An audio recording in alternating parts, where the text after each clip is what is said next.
Ang hirap hanapin sa pera ngayon.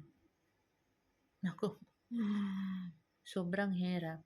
Kailan kaya tayo na makaluwag na hindi tayo laging gipit, yun lang. At saka importante yung health natin na maging okay din. Sana po na yung hiningi ko ni God na i-bless pa niya yung channel ko para makatulong ako sa kapwa kong Pilipino na kagaya ko. Hindi naman ako mamili kung anong lahi. So, yun lang promise ko kay God na kung anong ibigay niya sa akin, tanggapin ko. At saka kung iangat pa niya, tulungan niya ako na umaangat yung channel ko. Pangako ko na magbigay ako sa mga kagaya ko na mahirap din. Hindi naman ako na mayaman. Isa lang akong mahirap. So, yun lang ang masabi ko na God, tulungan mo ako, wag mong ako iiwan hanggang sa dulo.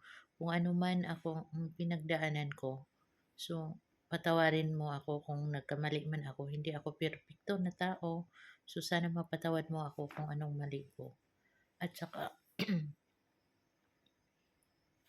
sana po tuloy-tuloy yung nanood sa akin, God. Salamat po sa hiningi ko sa iyo na bigyan mo ako kahit 900k lang na views, binigay mo. Ang sobrang saya ko naman sa hiningi ko na binibigay mo. Ang hirap na ng pinagdaanan ko ngayon, 3 months na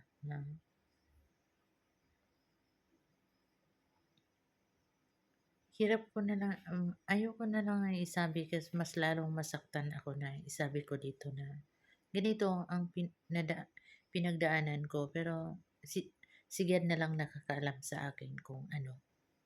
Mahirap naman ayoko na back. So gusto ko na lang na nagtiwala lang ako kay God. Na alam ko naman na hindi niya ako pinabayaan hanggang sa umpisa hanggang sa dulo. Lagi ni siyang nagabay sa akin. Kung wala si God, wala ako dito at saka nagpasalamat pa ako na kahit anong sakit ko dito na niligtas niya ako, binigyan pa niya ako na pangalawang pagkataon na mabuhay pa para sa mga anak ko at saka sa pamilya ko, mga kapatid ko at saka sa mga ibang tao na makatulong ako. Yun lang ang pasalamat ko sa iyo, God, na galing sa puso ko na tulungan mo ako na maiangat mo yung channel ko. Salamat, God, at mag-ingat kayo mga kapatid ko. Son, makauwi na ako soon. Yun lang. God bless you all.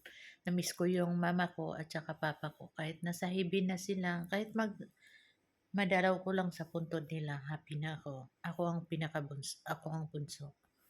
So, salamat po, God. Thank you.